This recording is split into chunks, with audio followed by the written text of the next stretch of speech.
আসসালামু আলাইকুম রহমতুল্লাহ বারকাতু।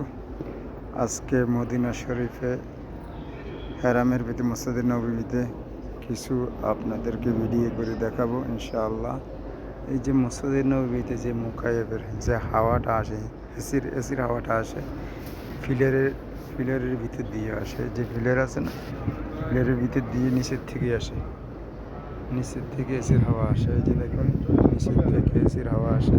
এই যে দেখেন এসির হাওয়ায় কোরআন শরীফের যে সুতাগুলো আছে এগুলা হিলতেছে, আর ফিলারের চারিকিনা দিয়ে কোরআন শরীফ মাস করে রাখে। এই যে দেখেন এসির হাওয়া আসলে শুধু সাইডে এসির হাওয়া, আর কোরআন শরীফ আছে শুধু সাইডে কোরআন শরীফ মাস করা আছে। পিলারের উপরে শুধু সাইডে কোরআন শরীফ মাস করা থাকে। এখানে এসির হাওয়া নিচের থেকে আসে, নিচের থেকে এসির হাওয়া আসে। এই যে দেখুন কি সুন্দরভাবে, এই যে এইখান থেকে নিচেতে পিলারের চতুর্থ সাইডে দিয়ে এসির হাওয়া, এই যে এসির হাওয়া পিলারের চতুর্থ সাইডে দিয়ে আসে। আর এগুলো হলো জুতার বক্স। জুতার বক্স মনে রাখতে হবে আপনি, খুব ধ্যানে রাখতে হবে, মনে রাখতে হবে আপনি জুতার নম্বর মনে রাখতে হবে, কত নম্বরের জুতা রাখছেন, এখানে কত নম্বরের জুতা রাখা আছে মনে রাখতে হবে। এখানে এসে যে আপনার 1104 জুতার নাম্বার, 1104 নাম্বার বক্সগুলো, জুতার বক্সগুলো মনে রাখতে হবে। আর এটা হলো কোরআন শরীফের যে কোরআন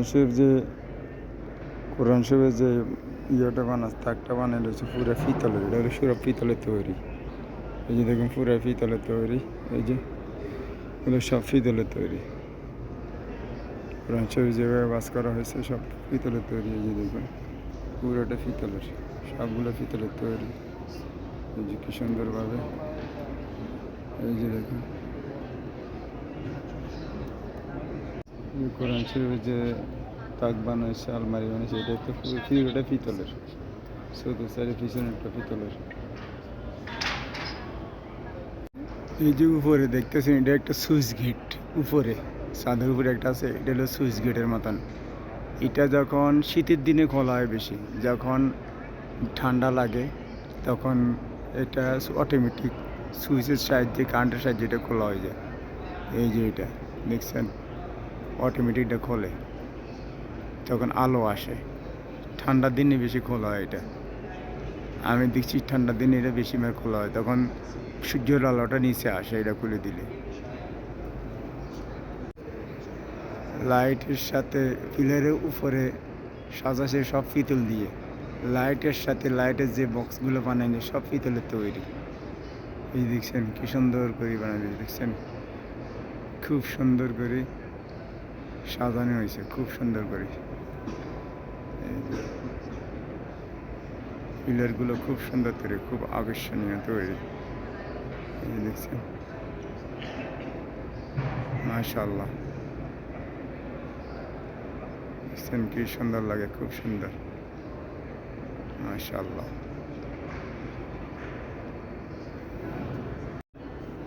আবারও দেখা যাচ্ছে এই যে ফিলারের গোয়া দিয়ে এসির হাওয়া আসে, ঠান্ডা হাওয়াটা এসির গোয়া দিয়ে আসে, ফিলারের গোয়া দিয়ে। উপরে ফিলারের গোয়ায় কোরআন শরীফের ডাল বানানো হয়েছে, কোরআন শরীফ রাখার জন্য তাক বানানো হয়েছে। এই যে দেখুন এসির হাওয়াটা ফিলারের গোয়া দিয়ে আসে, নিচের থেকে আসে। এখানে আসলে বসি, হাদিসের মশলার কথা বলা হয়, এখানে বসি হাদিস মশলার কথা বলা হয়, কোরআন হাদিসের কথা বলা হয়, তাফসীর হয় এখানে বসি। আর এখানে এই বক্সগুলোতে সবগুলোতে জমজম পানি, জমজম পানি রাখা হয়েছে, এগুলো সবগুলোতে জমজম পানি লেখা আছে। যে এখানে আরবিতে লেখা আছে জমজম, এই যে দেখছেন জমজম পানি, এখান থেকে খোলা হচ্ছে অটোমেটিক। এখানে সব জমজম পানি রাখা হয়েছে, দেখছেন জমজম পানি,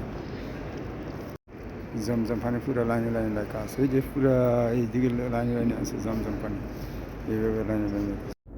এই বরাবর এটা হলো যায় গেট কিং ফাহাদ, 21 নম্বর গেট, কিং ফাহাদ বরাবর গেটে। এখান দিয়ে রওজা মুবারক, একদম মানে রওজা মুবারকে যায় বুঝতে পারবেন, কিং ফাহাদের গেট, 21 নম্বর গেট। এই যে কিং ফাহাদ গেট, এখান দিয়ে ঢুকবেন কিং ফাহাদ গেট, ডাইরেক্ট রওজা মোবারক চলে যাবেন, রওজা শরীফে চলে যেতে পারবেন। এইটা হলো কিং ফাহাদ গেট ঢুকা, কিং ফাহাদ গেট 21 নম্বর গেট, কিং ফাহাদ গেট ঢুকা ডাইরেক্ট আপনি চলে যেতে পারবেন রওজা মোবারক ডাইরেক্ট। ফজরের আজান 4টা 4-এ, জোহরের আজান 12টা 25-এ, আসরের আজান 3টা 45-এ, মাগরিবের আজান 7টা 14-এ, আজান 8টা।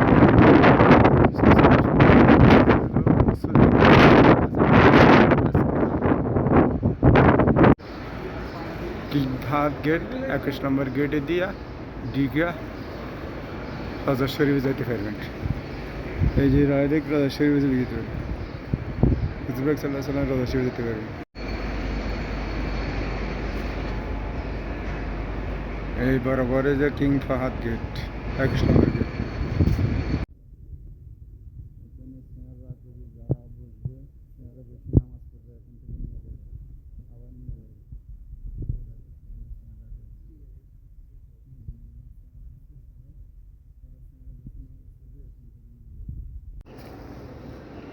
এই যে এগুলো হচ্ছে কাঠের খোদাই করা, পর্দা দিয়ে রাখছে, ওই সাইডে মহিলারা নামাজ পড়ে।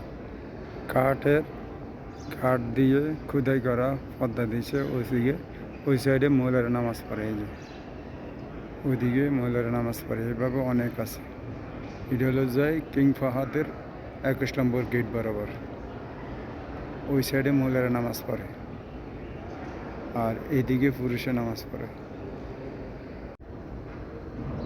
এইখানে লেখা আছে কোরআনের তালিম দিবে, আসবে এই জায়গায় আসবে, শেখ আসবে এখানে, যারা যারা কোরআনের তালিম নিবে এখান থেকে এখানে আসবে, এখানে বসবে, কোরআনের তালিম দিবে এখান থেকে।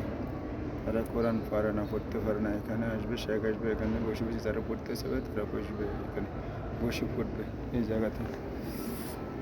এনে যায় জায়গাটারও যায় জুতার বক্স নম্বর 1207। জমজম পানি এখান থেকে ভরি নেই, এখান থেকে ভরে, কারণ আমি ভিতরে আছে জমজম পানি, এখান থেকে জমজম পানি ভরি নেই, এই দেখে হেরামের ভিতরে। হেরামের ভিতরে বিভিন্ন কিতাব আছে, ইংলিশে আরবিতে যে কোনো ভাষায় আছে, এখানে কিতাব লেখা আছে, এখানে পড়তে পারবে হাদিসের কিতাব। এই ছাতাটা হলো যে হেরাম শরীফের ভিতরে রওজা মোবারক বরাবর। এই যে ছাতা দিছে, এই ছাতা 6টা ছাতা আছে এখানে, 6টা ছাতা হলো আপনার রওজা মোবারক সাথে কাছাকাছি। দেখুন রওজা শরীফের পাশাপাশি, দেখুন রওজা শরীফের পাশে। এখন আসরের আজান হবে বাকি 40 মিনিট পরে। ওই যে স্কোয়াড দেখা যাইতেছে, এটার ভিতরে দাঁড়িয়ে আজান দেয়, আমি এটা জুম করে নিয়ে আসছি, এখানে দাঁড়িয়ে আজান দেয়, আবার জুম করে নিয়ে দূরে নিয়ে যেতেছি। যে পর্দা দিয়ে রেখেছে না, ওই সাইড হলো রওজা শরীফ, এই যে সাইডে যে পর্দা দিয়ে রেখেছে, ব্যারিকেড দিয়ে রেখেছে, ওদিকে হলো যে রওজা শরীফ। এটা হলো হুজুর পাক সাল্লাল্লাহু আলাইহি ওয়াসাল্লামের রওজা শরীফের রওজা মোবারক। এই যে এটা হচ্ছে এই যে হুজুর পাক সাল্লাল্লাহু আলাইহি ওয়াসাল্লামের রওজা মোবারক ওই জায়গাটা।